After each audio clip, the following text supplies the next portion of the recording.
The Roaring Days by Henry Lawson. The night too quickly passes and we are growing old, so let us fill our glasses and toast the days of gold, when finds of wondrous treasure set all the South ablaze, and you and I were faithful mates all through the roaring days.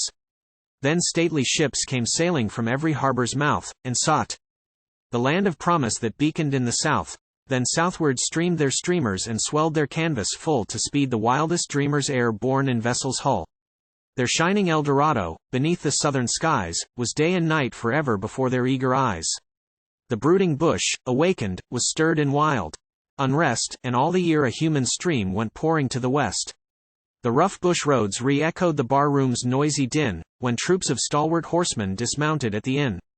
And oft the hearty greetings and hearty clasp of hands would tell of sudden meetings of friends from other lands, when, puzzled long, the new chum would recognize at last, behind a bronzed and bearded skin, a comrade of the past. And when the cheery camp fire explored the bush with gleams, the camping grounds were crowded with caravans of teams.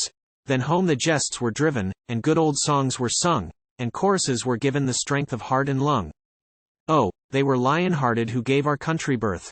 Oh, they were of the stoutest sons from all the lands on earth.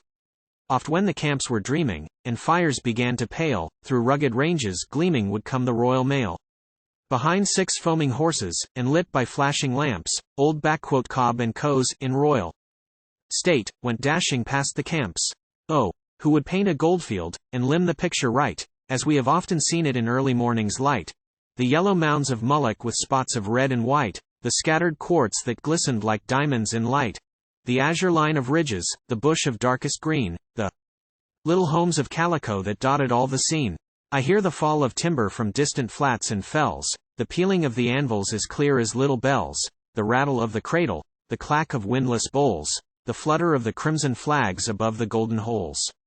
Ah, then our hearts were bolder, and if Dame Fortune frowned our swags we'd lightly shoulder and tramp to other ground.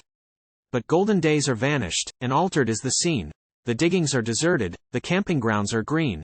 The flaunting flag of progress is in the west unfurled, the mighty bush with iron rails is tethered to the world.